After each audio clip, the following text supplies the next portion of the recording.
কালের গর্ভে তলিয়ে যাওয়া বীরভূম জেলার এক জমিদার বাড়ি, যে বাড়ির প্রতিটি ইটের পরতে পরতে কথা বলে ইতিহাস। বিশ্বকবি রবীন্দ্রনাথ ঠাকুরের স্নেহধন্য বিশ্বভারতী বা শান্তিনিকেতন স্থাপনার পশ্চাতেও এ বাড়িরই অবদান। আজকের বোলপুর শহরের দক্ষিণ পশ্চিমে অজয় নদের কাছে অবস্থিত এই রায়পুর বা রায়পুর গ্রাম। আর এই গ্রামেই অবস্থিত এই ভগ্নপ্রায় জমিদার বাড়ি, যা লোকমুখে রায়পুর রাজবাড়ি নামেই প্রচলিত।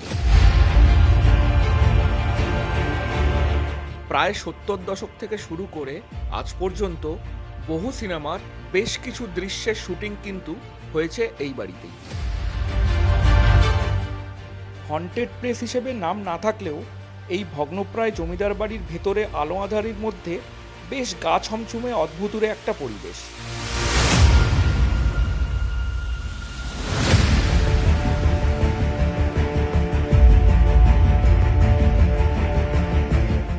চলুন আর সময় নষ্ট না করে এবার বাড়ির ভেতরটা এক্সপ্লোর করা যাক। প্রথমেই আপনাদেরকে যেটা দেখাবো সেটা হলো আপনারা বোলপুর স্টেশন থেকে রায়পুর জমিদার বাড়ি পৌঁছাবেন কিভাবে। বোলপুর স্টেশনে নেমে অটো বা টোটো ধরে ঠিক এই রাস্তাটা ধরেই আপনাদের পৌঁছাতে হবে রায়পুর রাজবাড়ি।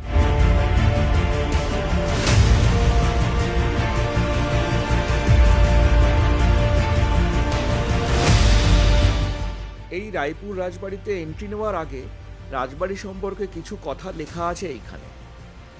এছাড়াও আছে কিছু বিধিনিষেধ এবং কিছু নিয়মকানুন।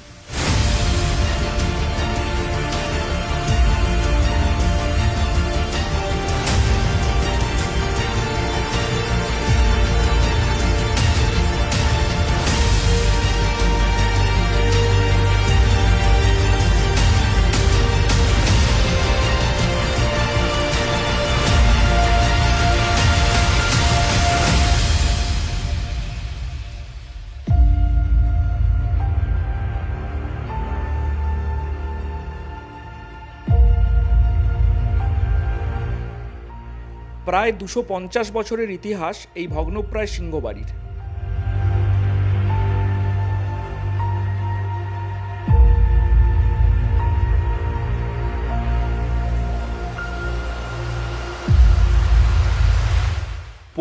শতাব্দীতে এই সিংহ পরিবার অযোধ্যা থেকে রায়পুর আসেন তাঁতের ব্যবসা করার জন্য, এবং এর বহু বছর পরে প্রায় 1770 সালে এই রায়পুর গ্রামে জমি জায়গা কিনে এই বাড়ি করে বসবাস শুরু করেন তারা।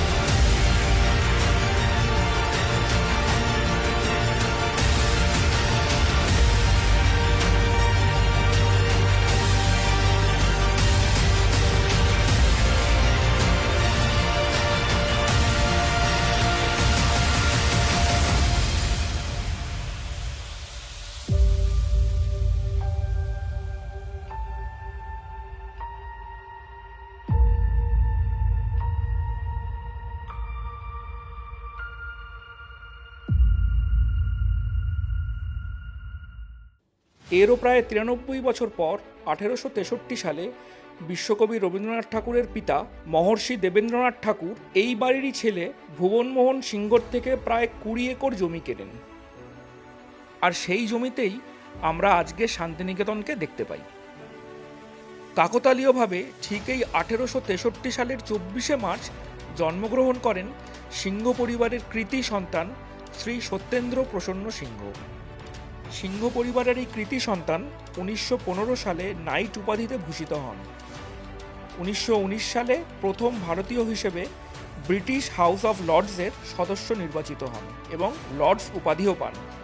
এরপর 1920 সালে বাংলা ও বিহারের গভর্নর হিসেবেও তিনি নিযুক্ত হন। কিন্তু দুঃখের বিষয় এই যে আমরা বহু বাঙালি তার কথা বিন্দুমাত্র জানি না। ভাবতে অবাক লাগে যে কলকাতার ব্যস্ততম রাস্তা লর্ড সিনা রোড এই কৃতি বাঙালির নামেই নামাঙ্কিত।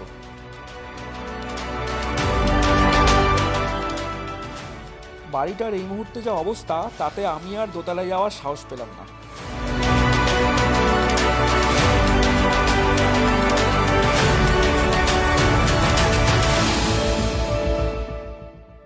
সবশেষে আপনাদেরকে এটাই বলবো যে এ বাড়িতে যারা ঘুরতে আসবেন তারা কিন্তু অত্যন্ত সাবধানতা অবলম্বন করবেন। খুব স্যাঁতস্যাঁতে এবং ভঙ্গুর বাড়ি, সাপখোপের বাসা কিন্তু যেখানে সেখানে থাকতে পারে।